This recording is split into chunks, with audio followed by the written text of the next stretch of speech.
respiratoire. Et un des tests classiques, c'est l'étude du lactate dans le plasma, de la lactatémie, qui, puisqu'il y a un blocage de la chaîne respiratoire, va traduire une proportion de glycolyse anaérobie supérieure à la glycolyse aérobie, et qui va donc augmenter le lactate dans le sang, de la même manière que les rapports d'oxydoréduction à l'intérieur de la mitochondrie, vous verrez ça en biochimie, sont inversés. Et ces tests-là peuvent donner des éléments cliniques en disant, face à une atteinte du muscle cardiaque, j'ai un indice pour une maladie de la chaîne respiratoire, c'est que le lactate est élevé et j'ai une inversion des rapports redox dans la mitochondrie et le cytoplasme. Mais il faut en général aller jusqu'à une preuve de ces maladies, soit par l'étude enzymatique, on va doser les complexes de la chaîne respiratoire dans des tissus. Tout le problème, c'est dans quel tissu, puisque ce n'est pas partout pareil. Et on dose souvent dans le muscle, on dose parfois dans la peau, parfois on fait une biopsie de foie. Ou alors avoir le Graal, c'est-à-dire connaître la mutation responsable dans une pathologie de l'ADN mitochondrial. Donc voilà quelques mots de la clinique de ces personnes, très, très délicate, très difficile, par sa variabilité, la variabilité ayant pour origine l'hétéroplasmie des maladies de la chaîne respiratoire mitochondriale.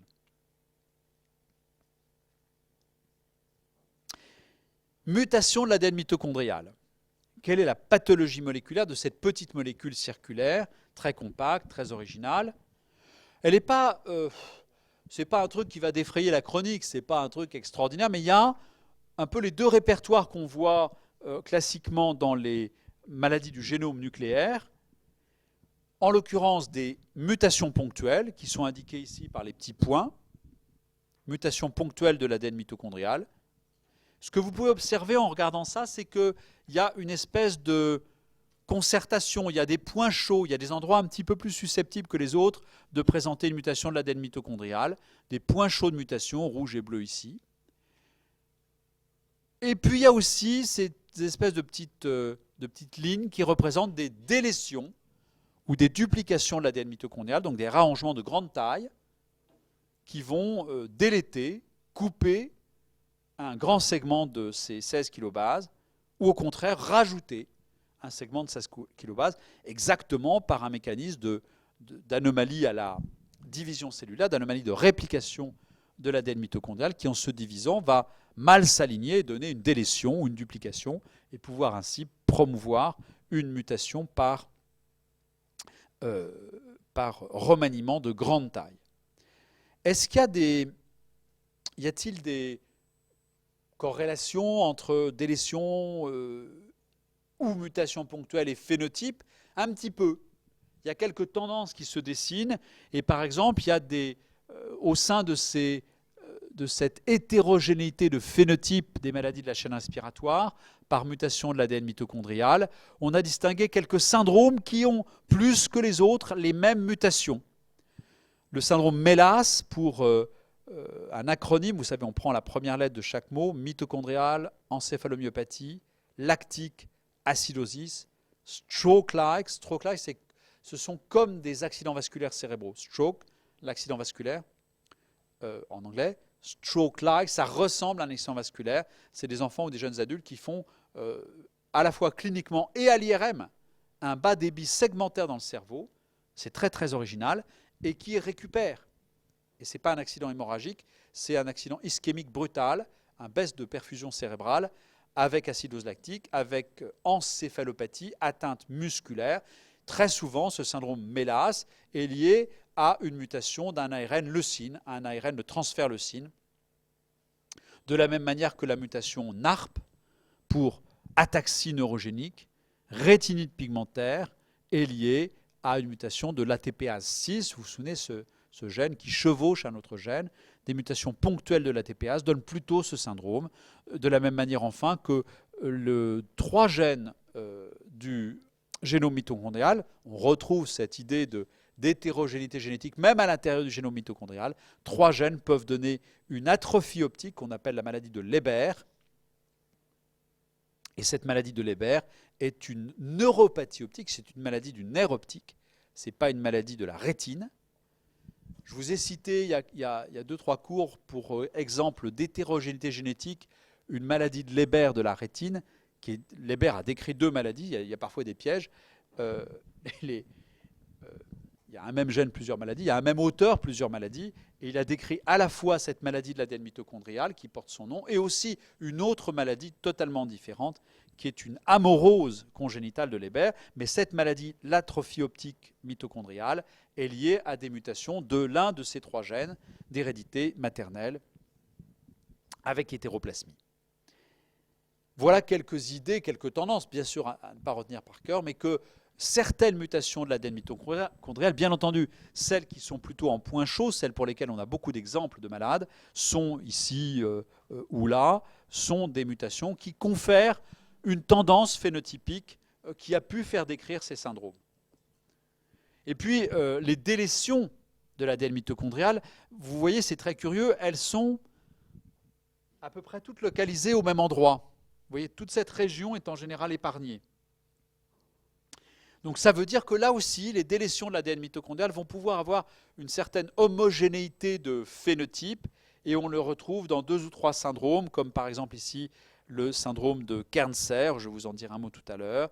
Voici un Southern blot, donc c'est la migration après digestion par une enzyme de restriction qui coupe une fois dans l'ADN mitochondrial, d'un témoin ici, où ça coupe ici 16 Kb, puis vous avez ça, donc c'est l'ADN non coupé, donc c'est l'ADN mitochondrial coupé une fois, donc c'est une grande molécule de 16 Kb, mais qui n'est plus circulaire, et puis vous avez l'ADN mitochondrial coupé 2 fois, avec un fragment à 10 et un fragment à 5, et puis 10,2 plus 5,7, ça fait 16 à peu près. D'accord ? Donc ça, c'est le témoin. Et puis ce que vous observez ici, c'est vous avez le muscle M, et B, je pense que c'est blood cell pour les cellules sanguines. Et vous avez ici un contrôle, blood et muscle. Et vous avez ici 2 malades qui ont une maladie musculaire de l'ADN mitochondrial avec des lésions. Vous ne l'observez pas dans le sang. Dans le sang, vous avez la taille tout à fait normale vers 16 Kb. Mais dans la moelle, dans le muscle, pardon, dans la biopsie de muscle, vous avez une délétion, donc la molécule complète de l'ADN mitochondrial ne fait plus 16,5 kilobases, elle fait à peu près 14 kilobases. Et ici, elle fait à peu près 9 kilobases. D'accord ? Donc cet individu a une délétion de l'ADN mitochondrial, visible dans le muscle, invisible dans le sang. Même chose pour cet individu numéro 1. Voici une expérience qui a été faite il y a maintenant plus de 20 ans par une chercheuse de votre université, Mme Rotig, qui avait pour la première fois montré des délétions de l'ADN mitochondrial dans des tissus variés d'une même personne atteinte. C'est la même expérience, un Southern blot. La taille de l'ADN mitochondrial de grande taille ici, 16,5 kilobases. Et vous avez toutes ces pistes qui correspondent à l'ADN du même individu, en l'occurrence un enfant qui a ce qu'on appelle un syndrome de Pearson.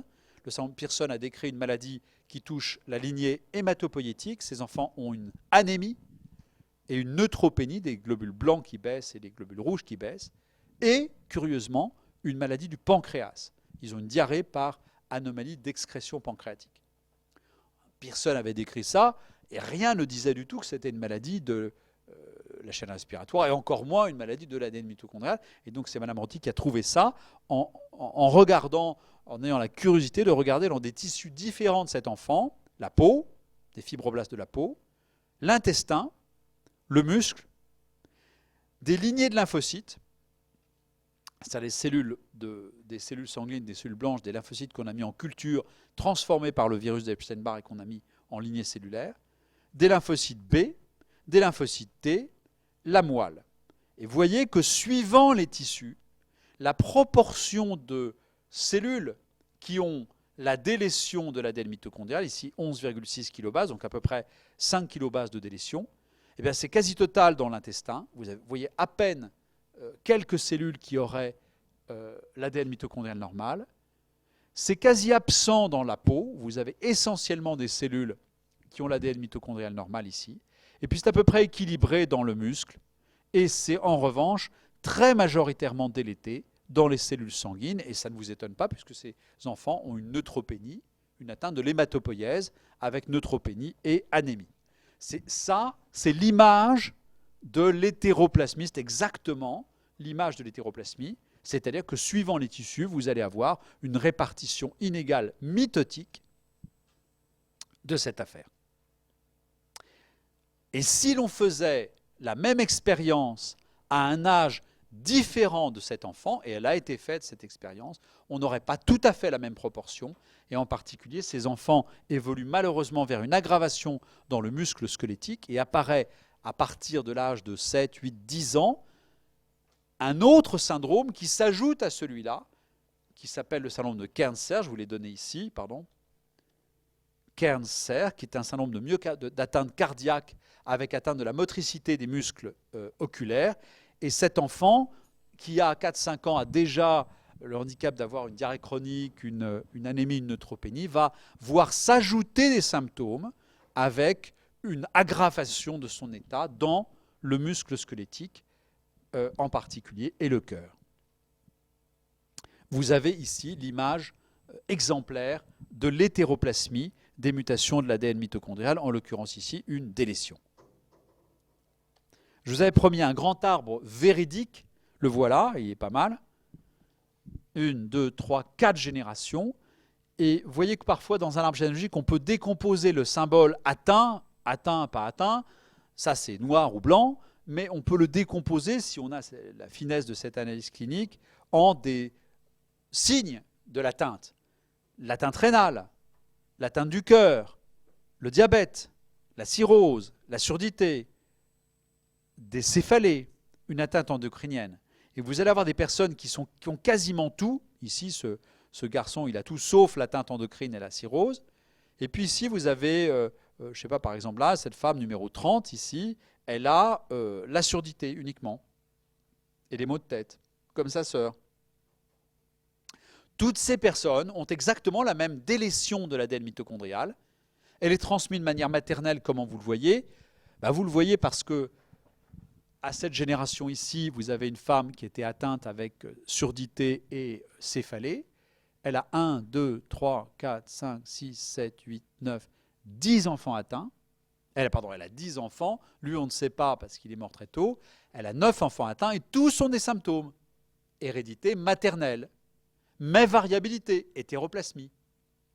D'accord ? Donc cet arbre généalogique, il est vraiment très très remarquable par sa taille, bien sûr, mais aussi parce qu'il vous montre à mutation égale, c'est la même délétion, bien entendu, il vous montre la variabilité de phénotype en fonction de la répartition hétéroplasmique dans les différents organes.